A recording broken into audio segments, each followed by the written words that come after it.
Assalamualaikum warahmatullahi wabarakatuh.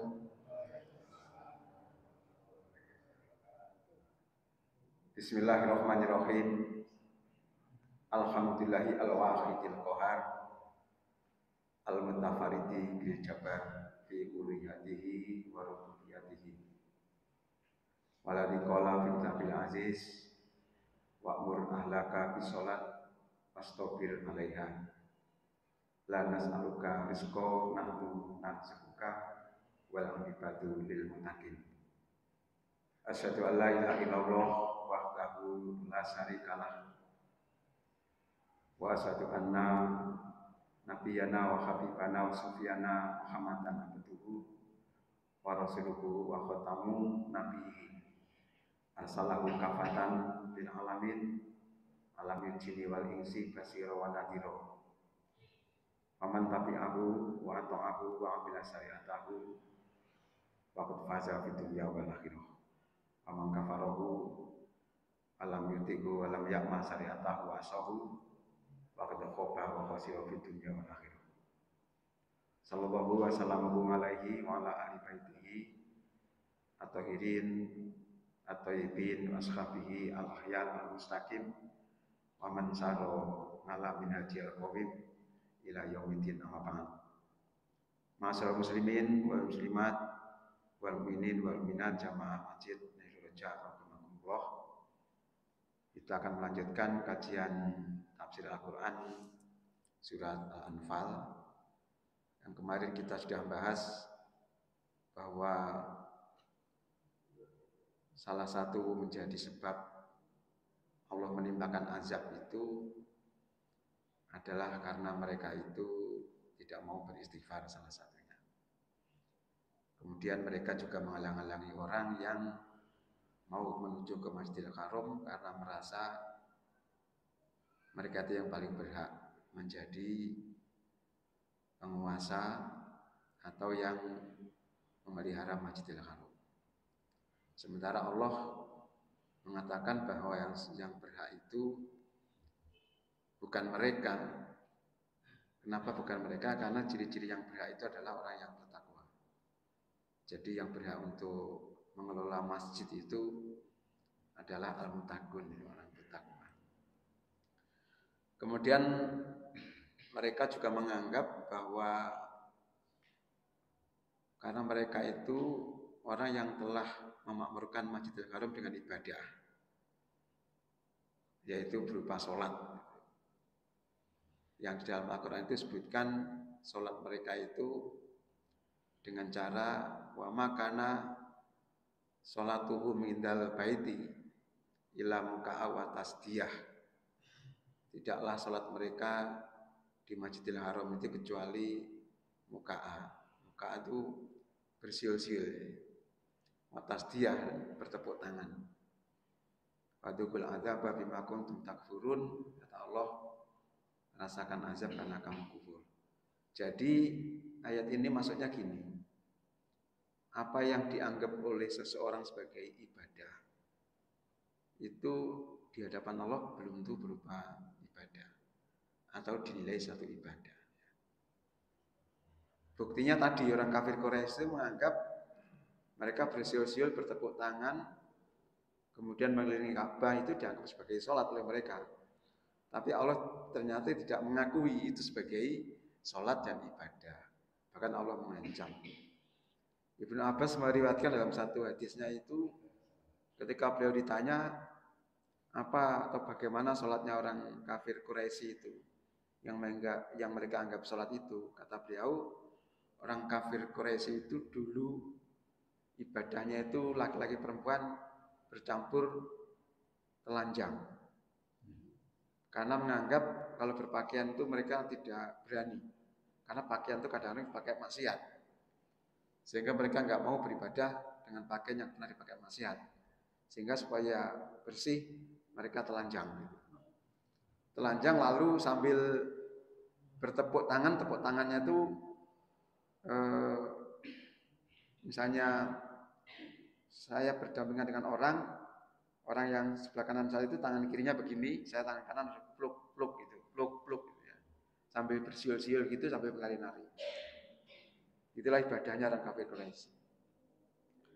Nah, ibadah semacam itu meskipun dianggap ibadah itu bukan. Nah, karena itu kesimpulan dari ayat itu, maka kita tidak bisa menganggap apa yang kita lakukan itu ibadah kalau tidak sesuai dengan ketentuan yang telah ditentukan oleh syariat. Malam ya. Maka pada malam ini kami akan memerinci, ya, memperdalam yang dinamakan kaidatul qawaidul ibadah. Jadi tema kita malam ini adalah qawaidul ibadah. Qawaid itu singkatan atau jamannya qaidah. Qaidah itu kaidah. Kaidah itu azas, pokok-pokok. Jadi apakah yang kita kerjakan itu termasuk ibadah atau bukan, sudah benar atau bukan, atau mana yang terbaik itu. Maka itu ada kaidah-kaidahnya, azas-azasnya. Masa muslimin kurang lebih ada 13 azas kaidah ibadah. Ini masuk pembahasan fikih ya. Jadi agak butuh apa itu? Pencernaan ya. Karena ini fikih. Jadi qawaidul ibadah al-awal, yang pertama, kaidah ibadah yang pertama, al-aslu fil ibadati al-hadru ilama syara'ahullahu wa rasuluhu. Yang asal di dalam ibadah itu al-hadru terlarang. Ilama kecuali sesuatu syara'ahullahu yang disyariatkan oleh Allah wa rasuluhu dan rasulnya. Di ibadah itu yang asal tidak boleh, haram. Kita melakukan ibadah itu asalnya haram. Menjadi tidak haram itu apabila ada dalil atau syariat atau perintah yang memerintahkan itu lewat Allah atau Rasulnya, gitu ya. Jadi fakulu wajibin au mustahabin syara'ahullahu wa rasuluhu fahuwa ibadatun na'budullah biha. Setiap perkara wajib atau mustahab itu sesuatu yang disukai, yang disyariatkan oleh Allah dan Rasulnya, bahwa ibadatun, itulah yang disebut ibadah. Jadi ibadah itu sesuatu yang disyariatkan oleh Allah dan Rasulnya. Faman aujaba say'an au istahaba say'an au harrama say'an au karroha say'an au aba say'an lam yadil alaihi kitab wa sunnah faqad ibtada'a dinan lam ya'dan bihilah.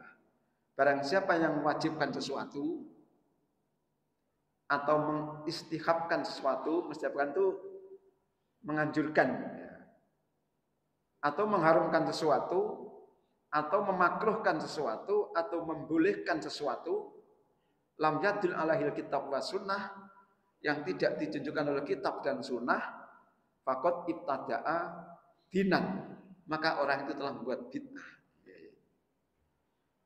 Ada orang tahu-tahu mengatakan wajib itu, tapi tidak ada dalilnya dari dalil yang menunjukkan bersumber dari kitab ataupun sunnah. Maka orang itu telah ibtada'a, telah membuat bid'atan, satu bid'ah. Gitu. Jadi bid'ah itu mengada-ngadakan perkara agama yang tidak ada dasarnya dari kitab maupun sunnah.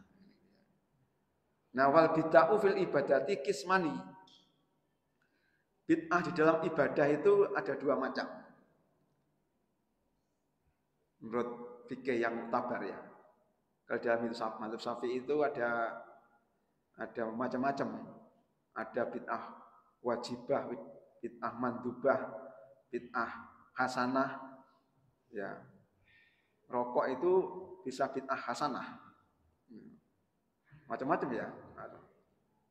Nah, tapi di dalam kaidah ibadah yang pokok, wal bid'ah kismani, ada dua macam. Ima ayat tati'a ibadatan lam yusari illahu ala rasuluhu jinsaha aslan. Yang pertama, apabila orang itu membuat bid'ah ibadah yang tidak disyariatkan oleh Allah dan Rasulnya, jenisnya secara pokok, jadi isarah atau sumbernya sama sekali tidak ada. Dia murni mengadakan ibadah yang baru sama sekali, yang tidak ada usulnya dalam agama. Tidak ada sama sekali usulnya dalam agama itu. Jadi misalnya di kalangan ahli thariqah, ahli sufi itu membuat ibadah-ibadah yang macam-macam. Misalnya zikir nafas. Zikir nafas itu zikir yang berbarengan dengan nafas. Terus kemudian bunyinya misalnya singkatan dari Allah itu disingkat hu. Maksudnya hu Allah. Hu Allah itu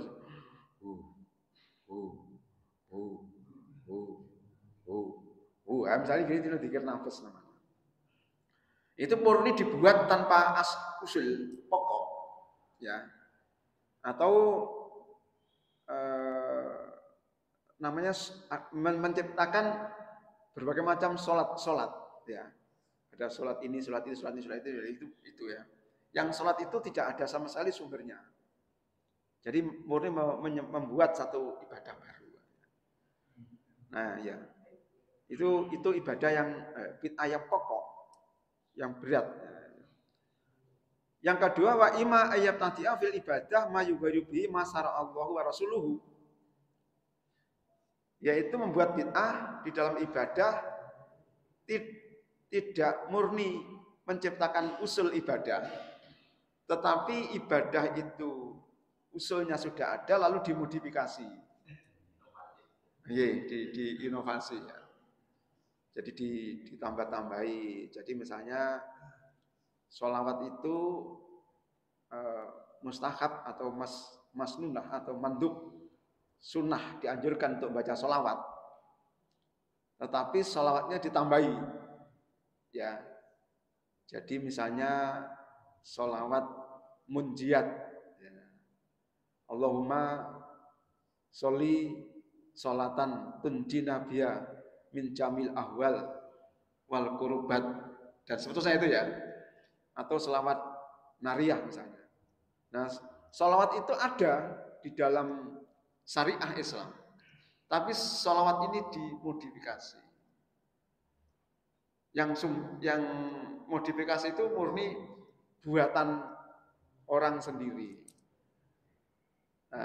Kemudian mereka mengatakan fadilahnya sholawat ini, sholawat itu, macam-macam itu begini misalnya gitu ya. Nah itu bid'ah fur'iyah ya, bid'ah cabang, bukan bid'ah usul. Tapi namanya tetap bid'ah karena dia mengadakan hal baru itu dalam perkara ibadah tadi. Kecuali mereka nggak mengatakan itu ibadah ya. Ya ini saya menyusun bacaan tapi nggak disebutkan itu sholawat. Nah, itu bukan bid'ah. Kalau dia sudah bilang ini ibadah lah, kalau bid'ah gitu.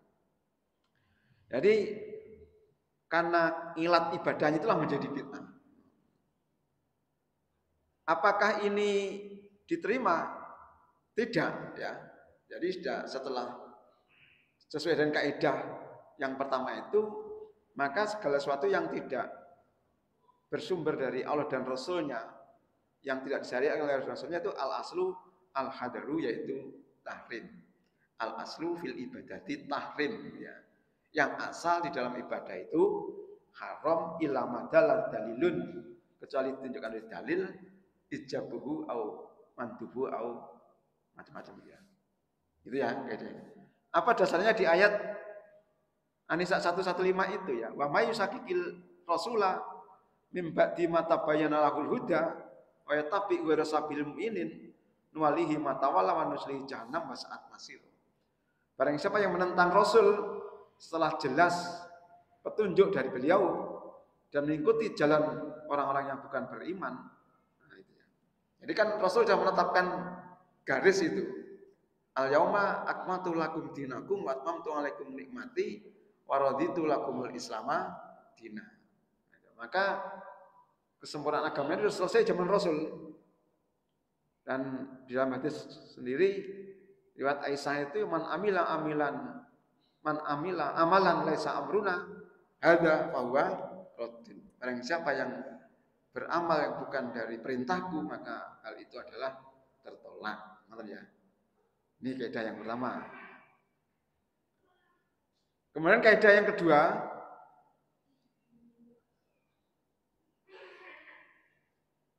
al-mukallafu wa al-baligh al-akil. Jadi, hukum itu syariat Islam itu hanya atau ditujukan kepada mukallaf. Ditujukan kepada mukallaf. Mukallaf itu orang yang kebebanan hukum. Orang yang punya kewajiban menjalankan hukum, itu mukallaf ya. Mukallaf. Nah, mukallaf itu unsurnya dua. Yang pertama balik, yang kedua al-akil, yaitu berakal. Di hukum itu tidak ditujukan pada orang yang belum balik dan tidak ditujukan pada orang yang tidak berakal. Wong gendengi nggak kena hukum. Jadi panjenengan nggak dimasukin neraka karena nggak sholat, gendeng kok. Maksudnya bahasanya kasar ngoten. Apa nggak sholat itu boleh, pokoknya apamu gendeng ya boleh. Dano, kuclu kok misalnya gitu ya mas. Jadi akalnya tidak berfungsi gitu ya. Baru tidak kebebanan hukum. Ya. Yang kedua al-baliku balik ya. Balik itu tamyiz ya. Tamyiz itu ya bisa memahami perkara gitu ya. Tamyiz itu perkara. Jadi begini, misalnya ada orang yang usianya 50 tahun tapi nos itu ya nos ya. Nos itu bahasa Arab. Bahasa katanya nisfun ini separuh akal ya. Nah itu belum tamyiz, itu belum kena bebanan hukum. Ya dia tidak paham. Tidak paham namanya. Dikai duit 100.000 itu misalnya dia beli pakai uang 100.000 terus dia beli habis 10.000 nggak dijujuli itu malah marem. Makanya entek duitnya itu. Kalian nggak paham gitu ya. Jadi fal aqlu syartun liwujudil ibadah. Akal itu syarat kewajiban seseorang kena ibadah. Wa tamyiz syartun li sikatil ibadah, dan tamyiz itu sahnya ibadah itu karena tamyiz itu. Orang kalau nggak tamyiz ibadahnya nggak sah. Ya. Ila kecuali diterima, ada yang diterima. Tamyiz. Jadi orang nggak begitu paham tapi ibadahnya diterima. Nopo al haju wal umroh wa zakatu wal kafarat. Orang bocah kocok enggak kaji boleh, sah ya. Umroh ya boleh. Mumpung saya ingin umroh. Jadi mumpung saya umroh ya, nyimpang dikit ya. Umroh itu hukumnya wajib nopo sunnah. Nah, ada dua pendapat itu ya. Ada yang mengatakan wajib, ada yang mengatakan sunnah. Tetapi Imam As-Sa'di termasuk para ulama-ulama yang lain itu menganggap umroh itu wajib. Ya, ada yang menganggap wajib. Jadi watimul hajja wal umrata lillah dalam ayat surah Al-Baqarah itu. Jadi ada yang mengatakan wajib. Terus akhirnya muncul fatwa yang terbaru itu, ini menyimpang dikit ya. Karena haji itu agak sulit lama dan sebagainya, maka menjadi wajib umroh. Maksudnya, dia mengatakan begitu. Jadi kalau haji sekarang kan 26 tahun ya sekarang. Jadi misalnya saya umur 55 tahun, sekarang daftar haji. Itu 26 tahun lagi baru usia haji. Berarti sekitar umur 81. Nutut sama mboten ajake saiki sahabat to. Tekan swidake wabot. Ngoten ya. Jadi sebaiknya umroh dulu gitu kalau anu. Ya. Nah, kembali ke ini ya. Jadi kaidah yang kedua itu ya. Kemudian zakat itu juga nggak perlu tamyiz ya. Jadi anak kecil seperti ini dia orang kaya, zakatnya tetap walinya yang menzakati. Itu kaidah yang kedua. Kemudian kaidah yang ketiga, man tarakal ma'mur bihi lam yabarra illa bi filhi. Barang siapa yang meninggalkan perkara yang diperintahkan, maka perkara itu belum terbebas dari orang itu sepanjang orang itu belum mengerjakan perkara itu. Nanti penjelasan di belakang. Karena dipikir atau mikir ya. Waman fa'alal manhiya anhu jahilan aw nasyan fahuwa ma'dzurun wala yalzimu syai'un wa ibadatu tammah. Barang siapa yang mengerjakan sesuatu yang dilarang karena tidak tahu atau karena lupa, maka orang itu ma'dzur. Ma'dzur itu bisa diterima, mesti yes, enggak apa-apa lagi mesti. Wala yalzimu syai'un, dan tidak wajib apapun pada orang itu. Wa ibadatu tammah, dan ibadahnya sempurna. Ini contohnya. Faman sholat wa huwa muhdisun au taraka ruknan au sarton min syuruti sholat li ghairi udrin fa alaihi i'adah walau kana jahilan au nasiyan. Barang siapa sholat orang itu berhadas, jadi belum wudu atau lagi junub sholat ya. Atau meninggalkan rukun atau syarat dari syarat-syarat sholat tanpa uzur, maka sholatnya tidak sah. Karena apa? Karena dia meninggalkan perkara yang diperintahkan. Perintah sholat kudu suci, kan ngerti ya? Berarti suci itu perintah.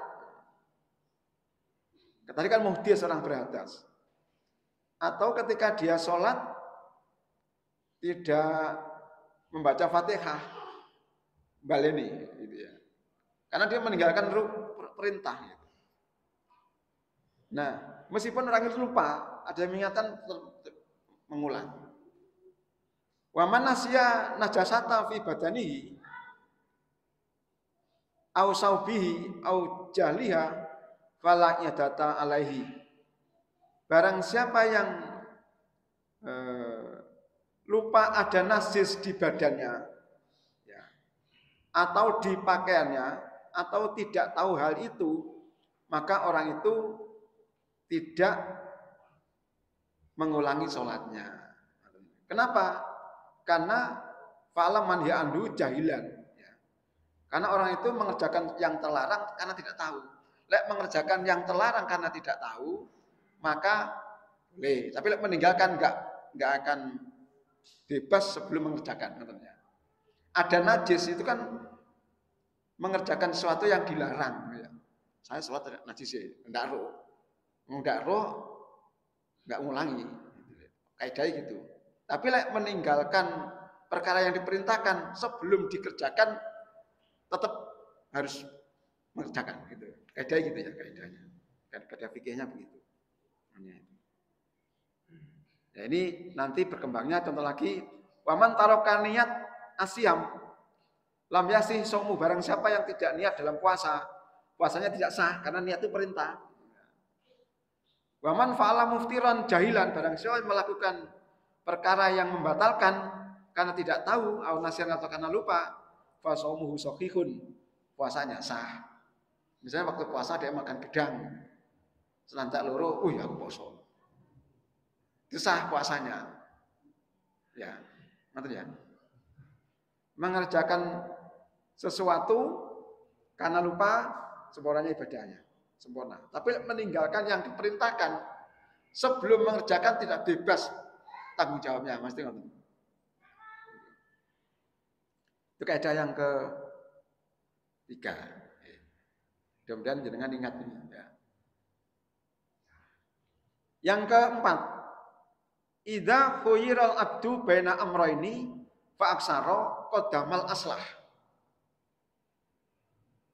Apabila seseorang diberi pilihan di antara dua perkara atau lebih, maka ia mendahulukan yang aslah. Aslah itu lebih maslahat. Contohnya nopo. Jadi ini ketentuan yang pertama, fa in kana tahyir li maslahatil abdi nafsihi ihtarama yunasibuhu. Apabila orang itu disuruh milih di antara berbagai pilihan ibadah, kemudian pilihan itu kemaslahatannya kembali untuk dirinya sendiri. Kemaslahatan yang dipilih dalam ibadah itu kembali ning awake dhewe katanya. Maka dia dianjurkan memilih yang paling bermanfaat untuk dirinya sendiri itu. Contohnya apa? Contohnya, fi kafaratil yamin, orang sumpah. Kemudian ia melanggar sumpahnya itu. Ya. Maka kafaratnya itu ada beberapa pilihan. Kafarat itu ya hukumannya gitu maksudnya, itu penghapusnya itu. Satu misalnya memberi makan 10 orang miskin. Yang kedua atau memberi pakaian 1 pakaian orang miskin atau memerdekakan budak. 3 itu pilihannya. Misalnya saya bersumpah nggak akan makan kacang goreng misalnya. Ternyata kacang goreng kok ya enak. Nah, berarti ini kena kafarat, bayar kafarat. Kafarat itu 3. Pilih salah satu. Ya, beri makan 10 orang miskin atau memberikan pakaian orang miskin atau memerdekakan budak. Nah, aku memberi makan 10 orang miskin habisnya 1 juta misalnya. Memberi pakaian 1 habisnya 300.000. Memerdekakan budak habisnya 10 juta. Tak pilih sing entengnya membelikan pakaian. Nah, gitu nggih. Kaidahnya begitu, kaidahnya. Yang tergantung yang masyarakat kepada panjenengan yang mana gitu. Ya boleh yang beli pakaian itu karena biayanya murah atau karena orang sekarang baju udah berapa banyak tapi makanan jarang, tak belikan makanan aja. Misalnya untuk biar saya lebih banyak manfaatnya gitu. Itu juga boleh ya. Tergantung hubungan dia sendiri yang lebih maslahat untuk dia itu apa. Nah, wa in kana tahyir li maslahatil ghair, apabila pilihan itu maslahatnya bukan untuk dirinya sendiri tetapi untuk orang lain, fahuwa tahyirun yajimu fil ijtihad fil aslah. Maka pilihlah pilihan yang paling memberi maslahat pada yang lain itu. Ngoten. Contohnya panjenengan sebagai seorang pemimpin komandan militer perang, ngoten ya misalnya. Kemudian setelah perang mendapatkan tawanan. Nah, tawanan ini diapakan? Antara dibunuh, dimerdekakan, atau ditebus. Nah, itu mana yang dipilih? Maka pilihlah yang paling maslahatnya paling banyak. Kalau ditebus, nanti tebusannya bisa digunakan untuk ini misalnya. Atau ini kalau ditebus, nanti dia masih hidup, ini masih membahayakan. Yang paling maslahat bunuh aja, dibunuh saja.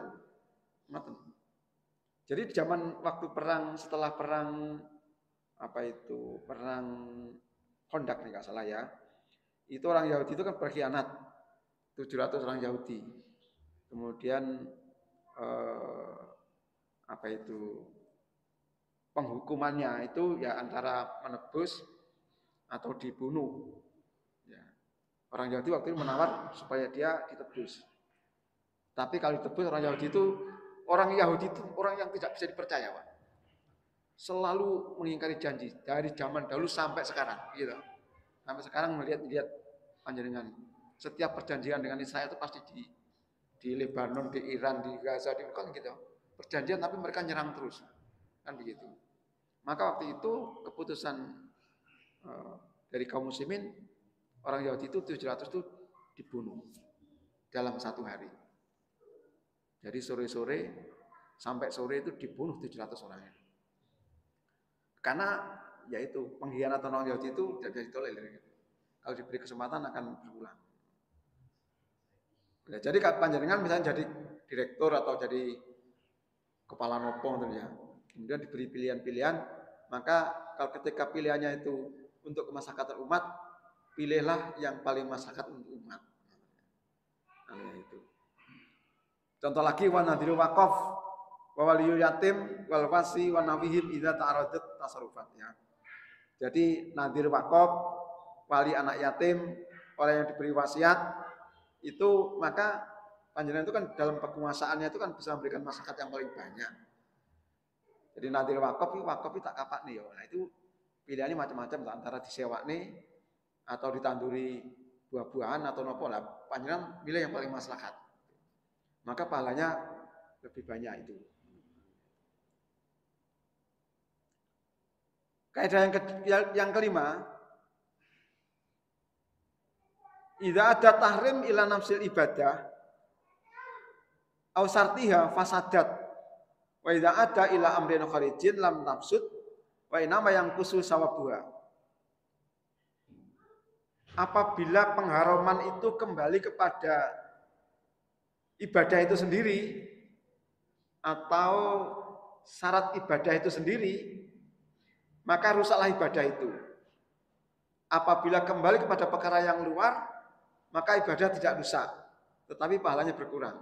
Ini tidak ada contoh, tidak apa.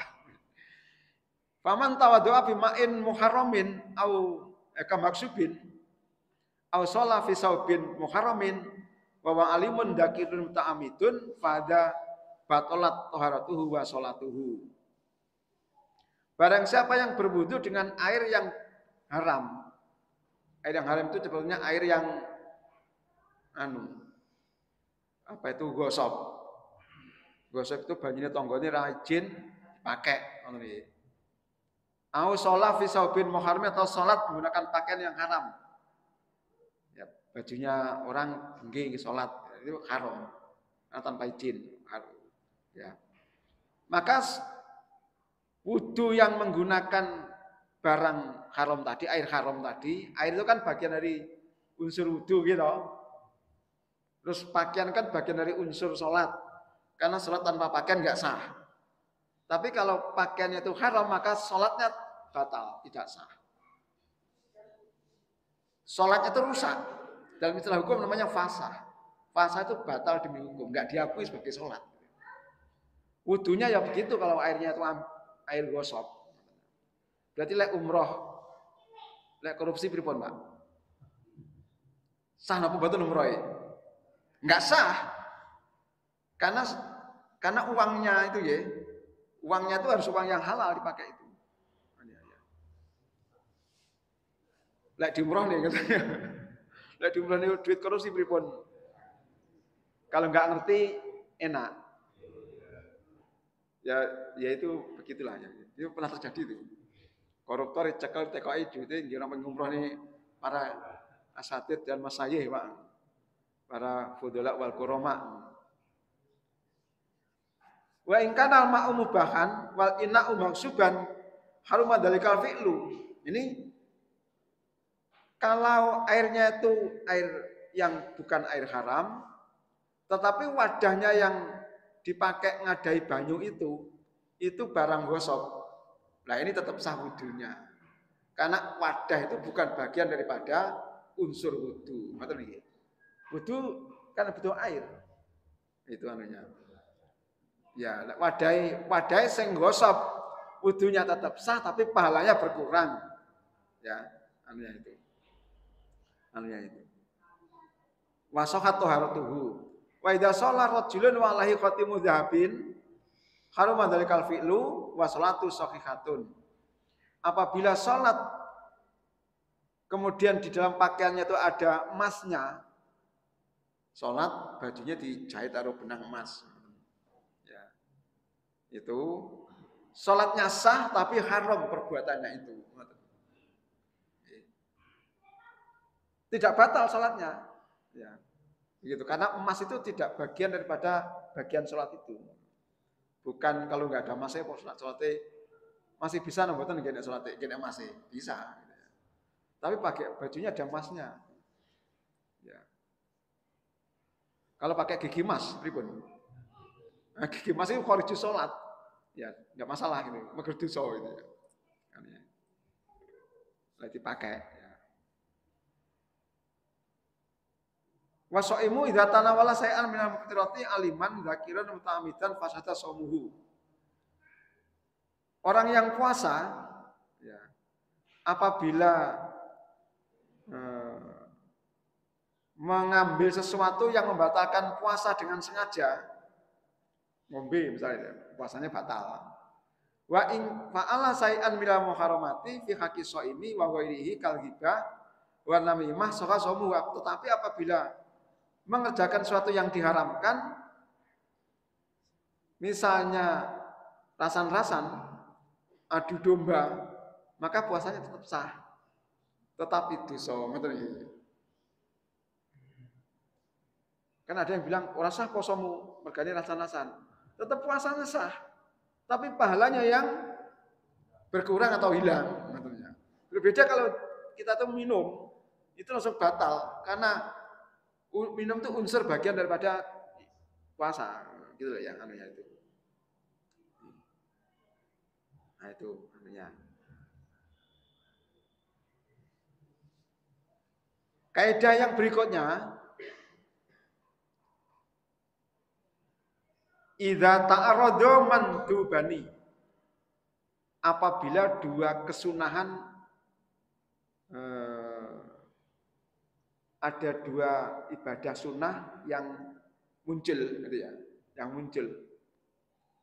Mana yang harus didahulukan? Ini ibadah loro sunnah. Di sini sing dia. Karena dikerjakan bersamaan nggak bisa, harus salah satu yang didahulukan. Maka yang didahulukan yang mana? Fayuqaddimul mandub al-mahjur ngala mandub al-mustahab. Dahulukan ibadah yang mahjur, yang orang itu tidak banyak mengerjakan. Tundalah ibadah yang sudah terkenal. Jadi ada ibadah yang nggak terkenal dan ada ibadah yang terkenal. Maka dahulukan yang mana? Dahulukan yang tidak terkenal. Kenapa begitu ya? Karena mendahulukan ibadah yang mahjur tadi itu adalah fi'luhu wa ihya'uhu. Pahalanya adalah mengerjakan ibadah itu dan menghidup-hidupkan sunnah itu. Jadi panjenengan tidak menghidup-hidupkan sunnah itu, lama-lama hilang itu sunnah itu. Lama-lama ya tidak dikenal lagi. Maka menghidupkan sunnah itu penting. Kalau para ulama itu wa ihya'us sunnah wa qami'u bid'ah. Orang yang bagus itu orang yang selalu menghidup-hidupkan sunnah dan qami'ud bid'ah. Qami itu menindas bid'ah. Jadi bid'ah itu jangan dihidupkan, sunnah dimatikan.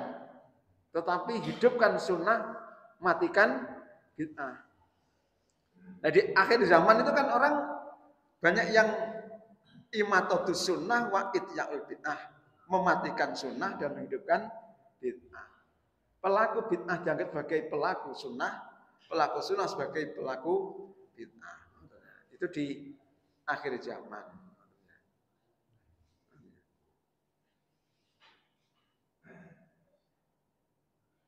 Nah, kemudian wa yuqaddimul mandub al muta'adda naf'uhu katlabil ilmi wa ta'limihi ngala mandub al qasiri naf'uhu ngala fa'ilihi kasratin nafli.